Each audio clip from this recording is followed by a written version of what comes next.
everyone, welcome to another installment of the weekly bait. Today's weekly bait will be a black and blue lightning jig. It is set on a brush jig head.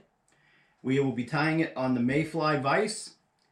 We have a couple of little accessories here that we'll be using that we don't need. So let's go ahead and let's dive right into getting this black and blue lightning jig tied. So first thing you'll need is a jig head, whichever kind you like. We'll be tying this on a brush jig. So first we're going to be starting with Danville's 210 flat wax denier nylon. We're going to put some thread wraps on there. I might not have this tight, but looks like we do, so that's good. Alright, so we got our thread base down. We're going to take one tab of black. We're going to hold it, pinch it up. Look at me, I'm going too fast. First of all, let's snip our excess off. Then we'll do this here. Now we're going to put 1, 2 loose wraps on there so we can make adjustments. Get this how we want it. We're going to just kind of, with our fingernails or whatever you have, just kind of pack those in around. Put a couple more securing wraps on there. It looks pretty good. And we'll put a few more that are a little bit tighter. Now you don't want to go and crank your first couple of turns on there tight. Otherwise you'll risk cutting your threads. So you don't want to do that. Then we will put in our first, this here is ultraviolet glow in the dark accent blue. It's not ultraviolet. And this particular bunch is a mess, but I've been working with it. So we're going to take out 3, maybe 4 strands out of there. How I like to put them on is wrap them around your thread. That way you can kind of pinpoint right where you want them to be. We want them right on the sides, and I'll show you on the other side. We just take a couple of wraps to secure them. We're just going to find out right about where we want that. And then give it a couple of securing wraps.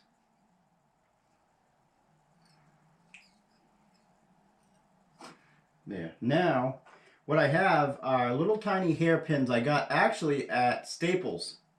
They're hair clips, and you can use them to clip and hold your material back out of your way. Or, in a minute, we'll clip and hold our material in the front out of the way. So we've got that on. Now we need a couple of our blue. This is Tinsel Flashaboo. We're going to take about the same, about 3 strands. Can be just snapped right off. Again, same process. We're going to put them around our nylon. Secure them with a couple of wraps. Stick it under our clamp. Same for the other side. About 3 strands. Now if you go 4 or 5 or whatever makes you happy, it's not going to make a huge difference. But I just do it with 3 or 4. Yeah. So you can see how we've got that pinned down to the side right there. I'm going to hold it back, make a couple securing wraps on it.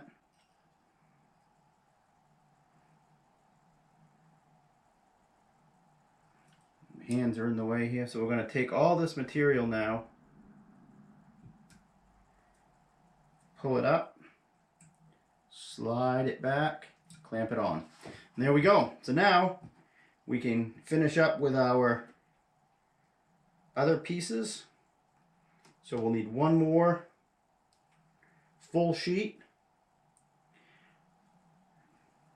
I like to match mine up just like that. Give this a pinch kind of down over. A couple of loose wraps so that we can make adjustments.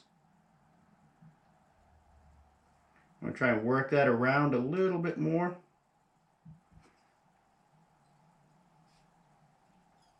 Then we'll put some securing wraps in there. Now we're going to tip this over. And that's the beauty of the rotary vise. You can just flip it right over and keep working. On the top of this, we're only going to use a half a pad of our silicone. Now yes, you can use the whole one, but we don't want the skirt, or at least I don't want the skirt to be too bulky. So a half seems to be about the right number for me. I'm just going to put a couple of loose wraps in there. Make the adjustments that we need. Take your fingernail and just pack it down real good, nice in there. Alright, we're going to clamp those together.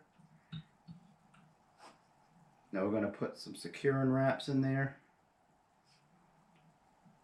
Now don't be afraid at this point. You're already put yourself a good solid wrap on there. Then we're going to take we have an oversized whip finisher.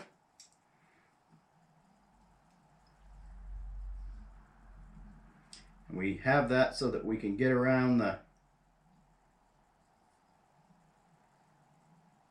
all the silicone tabs.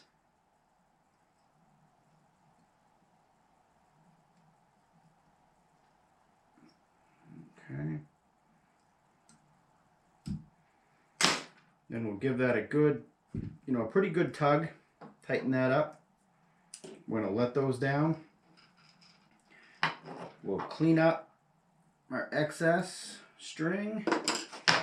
Then we got the Solarez UV Cure right there. We're going to put just ever so tiny a drop. That's too much.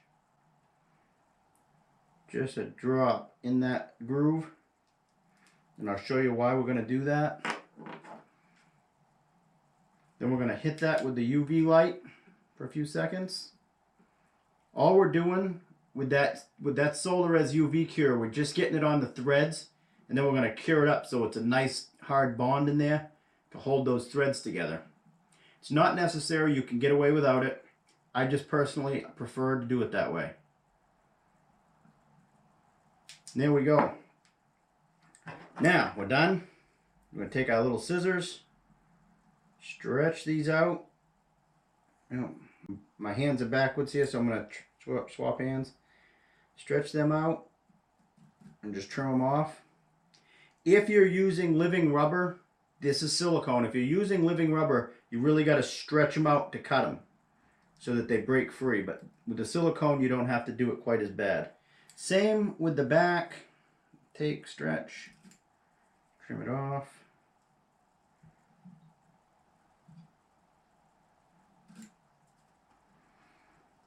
Let our excess materials down. And on this last trim, we're going to hold all that material back and trim the whole thing at once. Now, you can see, if you can see the back, we do have some little spots that need trimming. It's no problem, just trim them down.